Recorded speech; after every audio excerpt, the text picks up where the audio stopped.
para entrarmos no período da palavra do Senhor. Peço que os irmãos fechem seus olhos. Aleluia, Deus. Deus, Louvado nós seja o estamos teu aqui santo reunidos, nome, ó Pai, Pai. para glorificar e Aleluia, engrandecer o santo nome. Deus, eu agradeço por essa oportunidade que nós temos, ó Pai, de estar te adorando, ó Deus. Porque eu sei que nós somos dignos nem disso, ó Deus. Sim, meu Pai. Te agradeço pela morte que o Senhor teve na cruz, ó Pai, para nos salvar, para perdoar os meus pecados, para que nós possamos estar aqui hoje, ó Pai, desfrutando do conhecimento que o Senhor nos passa através da vida sagrada, Deus. Através, ó Pai, de pastores que nos ensinam fielmente sobre a palavra de Deus. Em nome do Senhor Jesus, ó Deus, que o ensinamento de hoje seja bênção para a nossa vida. Ó Pai, eu oro pela segurança de cada um que está aqui, ó Deus. Em nome do Senhor Jesus, guarda eles, ó Pai. Traga paz, felicidade, alegria, comunhão, harmonia e tudo que o Senhor conseguir nos proporcionar, Deus. E que nós venhamos reconhecer isso para continuar glorificando o Teu santo nome, ó Deus. Em nome do Senhor Jesus, que nós não venhamos, ó Pai, olhar nem para a direita nem para a esquerda, mas que nós venhamos conseguir olhar somente para Ti, andar e caminhar somente para Ti, ó Pai, para que no final nós consigamos chegar na vida eterna, Pai, para que nós consigamos olhar com Seus olhos. Sim, meu Pai. E o ouvido seja bem-vindo. Aleluia. Amém. Aplauda o nome do Senhor, igreja.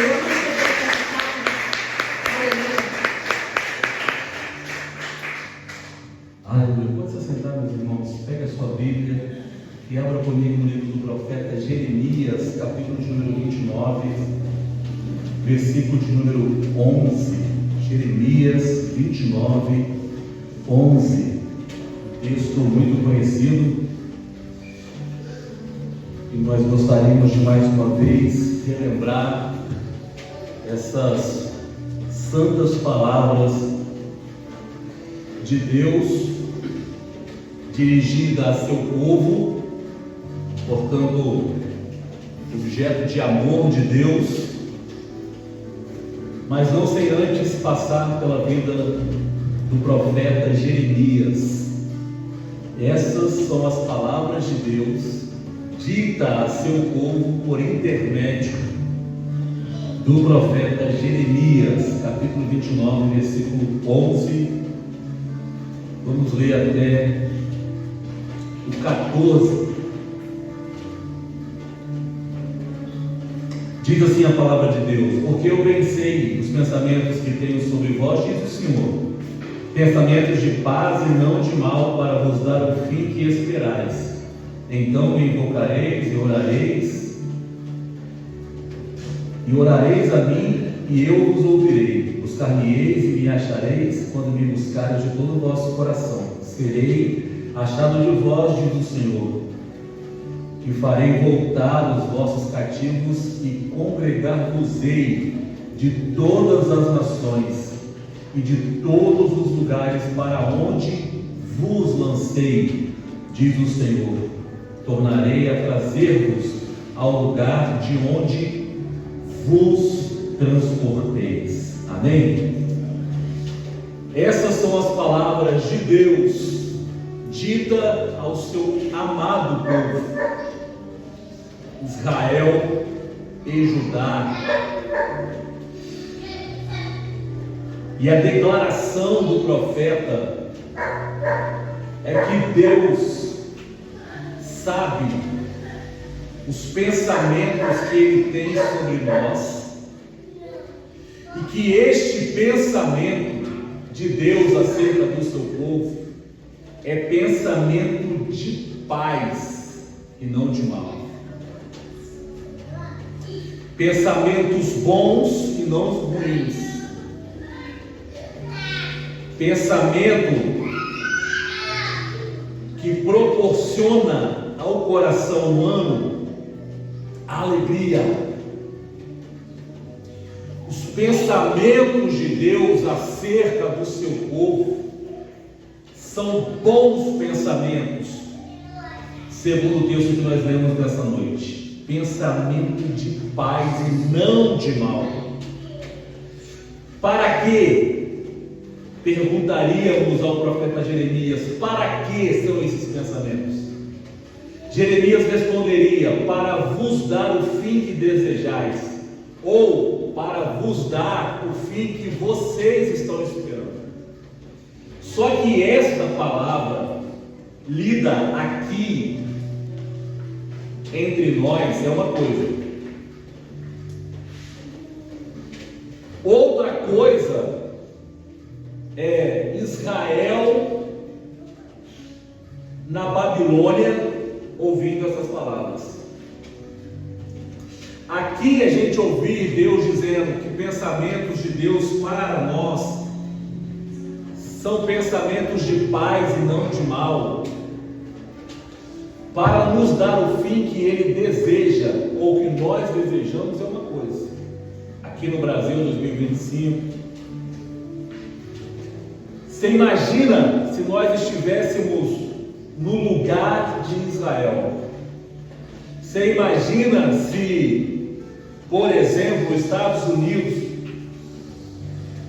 viesse ao Brasil numa época de ocupações e de muitas guerras e levasse todo mundo aqui para ser escravo nos Estados Unidos, e daqui do Brasil, um profeta de Deus se levantasse, escrevesse uma carta e enviasse para nós, cativos lá nos Estados Unidos, com essas palavras: assim diz o Senhor, eu é que sei que pensamento que tenho sobre vós, pensamento de paz e não de mal, para vos dar o fim que vocês esperam. Seria no mínimo contraditório, no mínimo. Como que nós poderíamos ouvir a palavra de Deus dizendo que o pensamento de Deus acerca do seu povo é um pensamento de paz e não de mal, se cativo nós estamos? Se nós estamos vivendo longe da nossa pátria, da nossa casa, da nossa cultura, porque essa é a realidade histórica deste momento. Israel estava preso, cativo em Babilônia,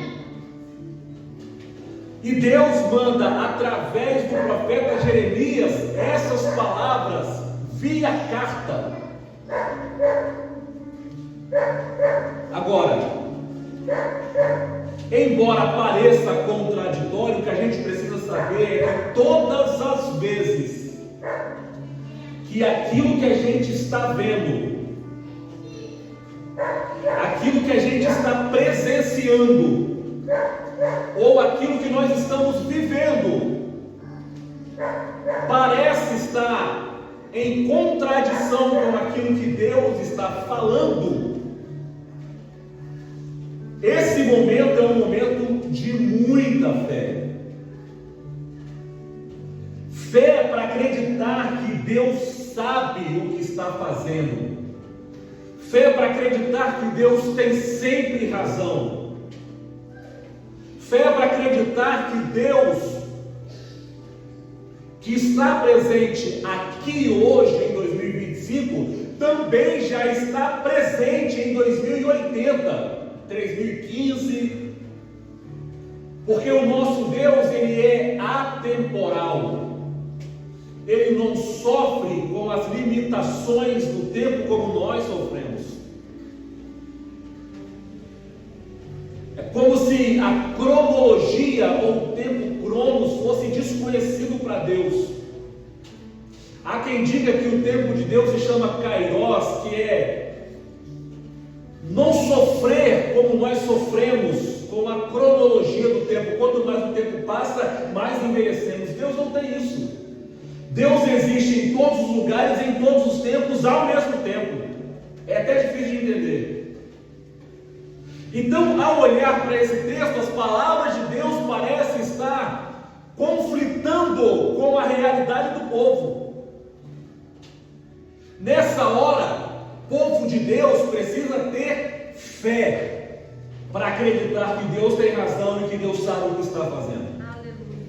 Porque por muitas vezes parece que não está encaixando aquilo que Deus está dizendo e aquilo que nós estamos vivendo, embora sendo o povo de Deus. Muitas vezes parece que não bate o que Deus está falando com a nossa realidade presente. Nessa hora, nós precisamos de fé para dizer para nós mesmos e para quem está à nossa volta essa declaração: gente, Deus tem razão e sabe o que está fazendo. Cabe a nós descansarmos nas palavras do nosso Deus. Senão seu coração vai ficar aflito.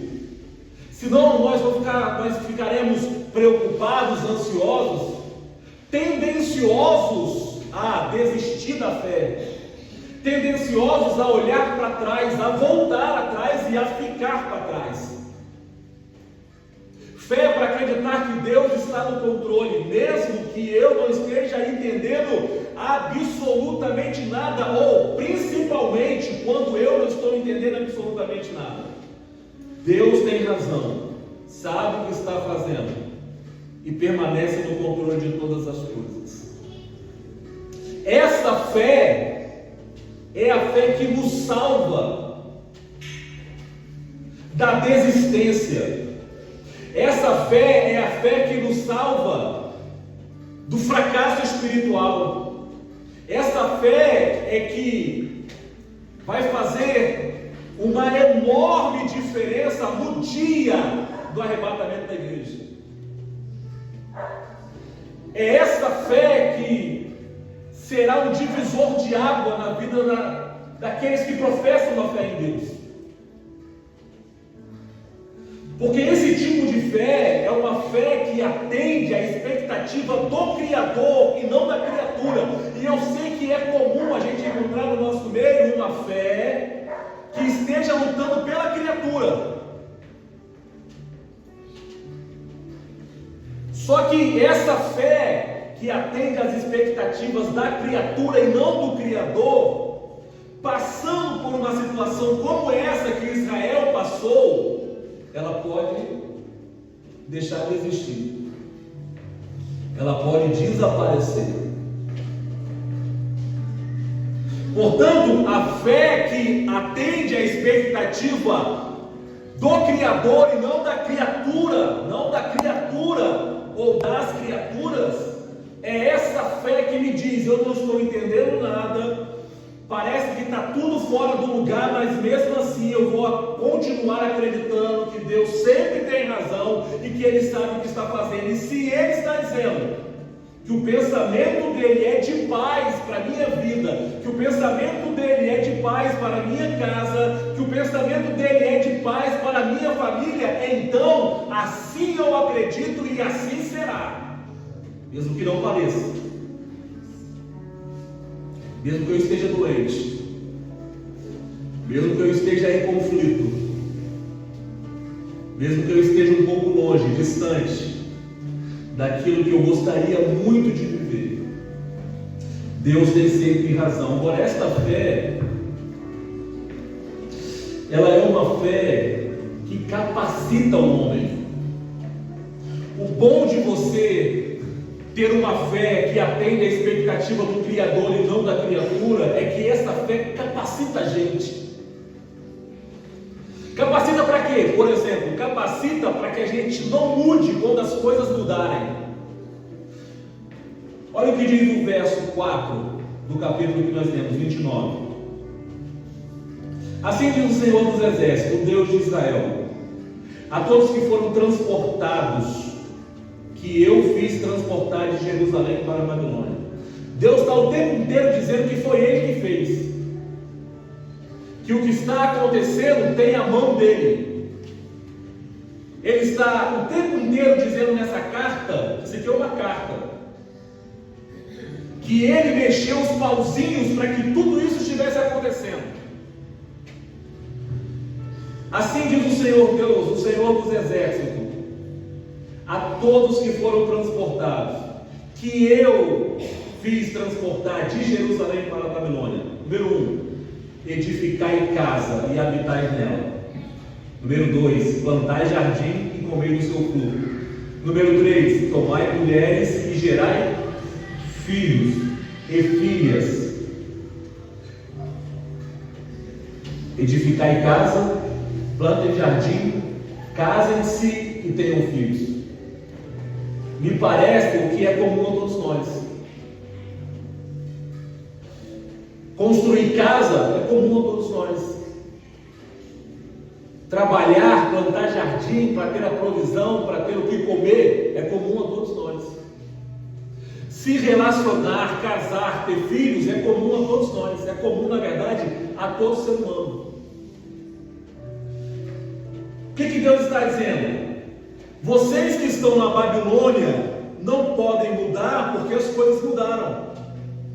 Eu quero que vocês continuem sendo quem vocês são. Eu quero que vocês continuem fazendo o que vocês estão acostumados a fazer, que é construir casa e habitar nela, que é plantar jardim e comer do seu pomar, que é casar e ter filhos, e cresçam. Porque é tendencioso a cada um de nós mudar quando as coisas mudam.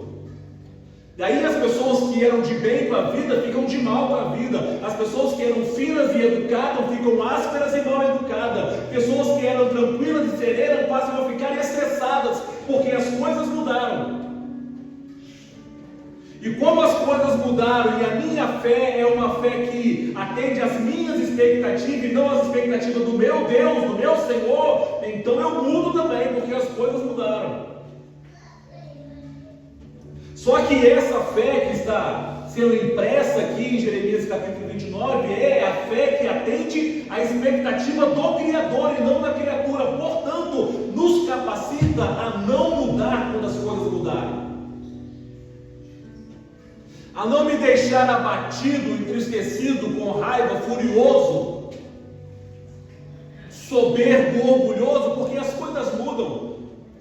Porque todos nós sabemos que aqui na terra as coisas mudam. A gente vive de estação a estação, de fases em fases. Tem hora que a fase está boa, tem hora que talvez nem tanto. Tem hora que as coisas estão maravilhosamente bem dentro de casa, fora de casa. Tem vez que não. Mas só que essa fé que atende à expectativa do Criador nos capacita para que a gente não mude quando as coisas mudarem. Deus está dizendo assim: eu quero que vocês continuem construindo casas, como vocês faziam em Jerusalém. Eu quero que vocês habitem nessas casas. Construir e habitar, plantar e comer, casar e ter filhos, é trabalhar e desfrutar, o que é comum a todos nós.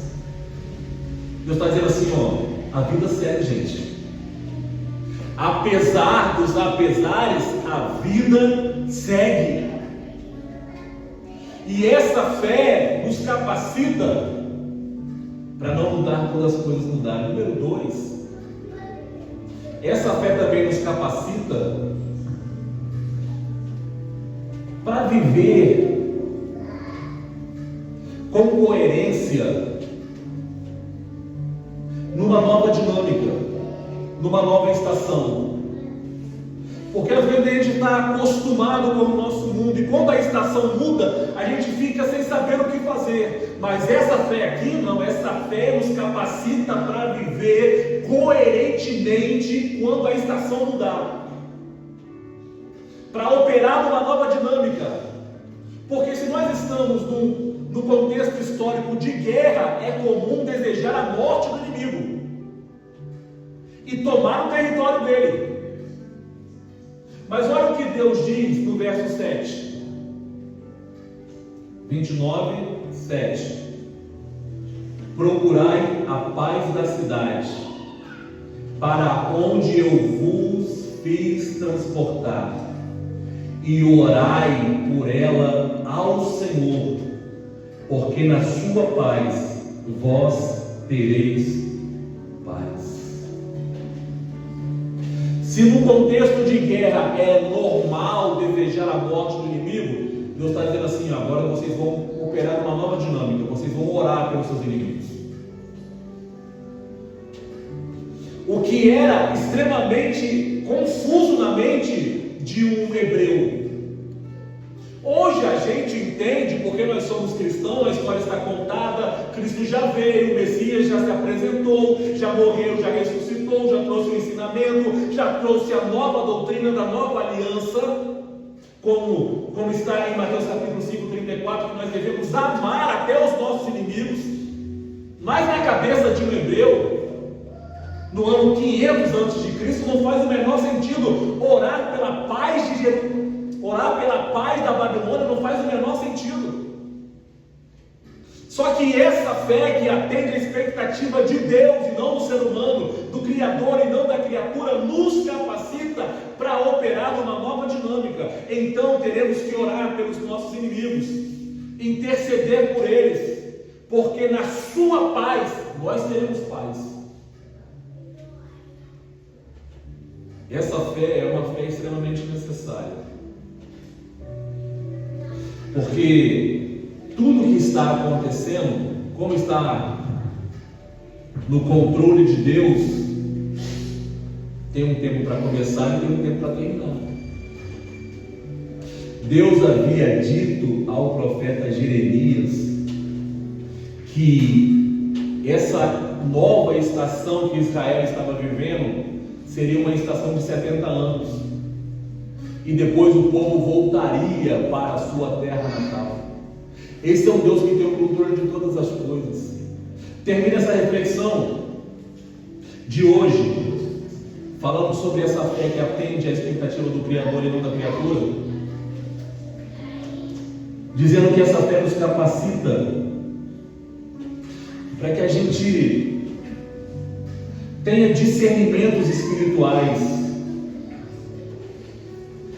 para saber quais são as vozes que nós devemos silenciar e quais são as vozes que nós devemos ouvir.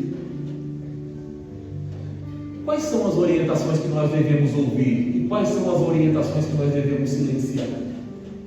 Essa fé nos capacita para isso. Essa fé nos dá discernimento para dizer: essa orientação vem de Deus. Essa orientação, embora, olha só, embora carregue o nome de Deus, não vem de Deus.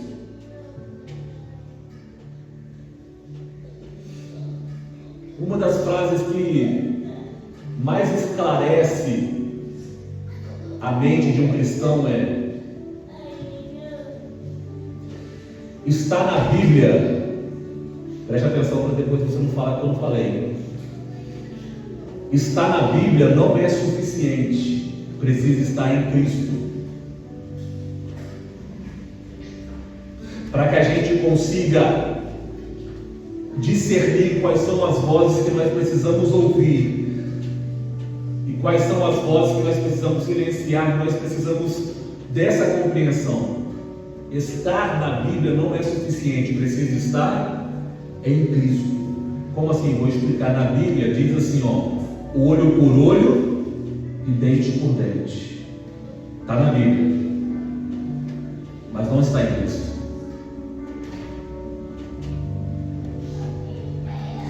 Não é porque está na Bíblia que eu preciso fazer. Por exemplo, na Bíblia tem uma tradição chamada tradição do zelo. Por isso que Paulo fala assim, aos Filipenses: quanto ao zelo, eu fui perseguidor. Parece uma frase sem sentido, né? Mas não é. Porque o zelo é uma tradição. Davi disse: o zelo por tua casa me consome. E não é, o zelo não é um cuidado aqui em Israel. O zelo é uma tradição que começou lá no livro de Números, quando Finéias purificou Israel matando um casal. Olha isso. Um casal que estava se prostituindo e seguindo para a idolatria, depois de Deus ter dado a ordem para parar. Passaram em frente à cabana de Moisés, assim, um casalzinho, e foram para dentro da barraca. Mas um homem chamado Finéias entrou ali e acabou com o barato deles. E Deus disse assim: diga a Finéias que ele foi zeloso, e porque ele foi zeloso com Israel, vou estabelecer com ele, com a casa dele, um ministério sacerdotal para sempre. Para sempre. Então olha só, o zelo está na Bíblia, a tradição do zelo está na Bíblia. Ou seja, matar se for preciso para deixar Israel purificado, mas embora está na Bíblia, não está em Cristo. Então, para nós que somos a igreja de Jesus, mais importante do que estar na Bíblia é estar em Cristo. Com esse entendimento eu consigo ter uma ideia mais clara das vozes que eu preciso silenciar e das vozes que eu preciso escancarar a minha audição para ouvir. Leio com vocês para a gente poder terminar. Verso 19 do capítulo 29 que nós lemos, diz assim: portanto, não deram ouvido às minhas palavras, diz o Senhor, enviando-lhes eu os meus servos, os profetas, madrugando e enviando, mas vós não escutastes, diz o Senhor. Vós, pois, ouvi a palavra do Senhor, ou ouvi a palavra do Senhor, todos os cativeiros, ou todos do cativeiro que enviei de Jerusalém para a Babilônia. Assim diz o Senhor dos exércitos, Deus de Israel, acerca de quem? De Acabe, filho de Colaías, e de Zedequias, filho de Manassés, que vos profetizam falsamente em meu nome. Eis que eu os entregarei nas mãos de Nabucodonosor, rei da Babilônia, e ele os ferirá diante dos vossos olhos. Assim diz o Senhor acerca de Acabe, filho de Colaías, e de Zedequias, filho de Manassés, que vos profetizam falsamente no meu nome. A profecia traz o nome de Deus, mas não é de Deus. Qual voz que o povo precisava ouvir? A voz de Deus dita pelo profeta Jeremias, mas ninguém quis escutar. Aliás, Jeremias pregou cerca de 40 anos. Sabe quantas pessoas se converteram? Nenhuma. Porque às vezes falta essa fé que nos capacita e nos dá discernimento para entender quais são as vozes que realmente vêm de Deus e as que não vêm. A gente pensa que a voz que vem de Deus é aquela que diz que nós vamos ficar bem, sempre bem, que Deus está conosco mesmo quando nós estamos errando, mesmo quando nós estamos na idolatria. Não, é assim mesmo, continue em frente. É isso que os profetas diziam falsamente. Essa fé nos capacita para ter discernimento espiritual, para entender qual é a voz que eu preciso ouvir e qual é a voz que eu preciso silenciar. Depois de 70 anos, Deus disse: está na hora. Meu povo aprendeu a ouvir a minha voz, e agora eu vou trazê-lo de volta. E 70 anos depois, Deus traz o seu povo a Jerusalém novamente e recomeça a história com o seu povo. Porque esse Deus, que tem o controle de todas as coisas, é que tem o pensamento de paz para cada um de nós, e não de mal, para nos dar o fim que nós desejamos. Em nome de Jesus e para a glória de Jesus. Amém, amém, amém. Vamos estar em pé, meus irmãos, por favor.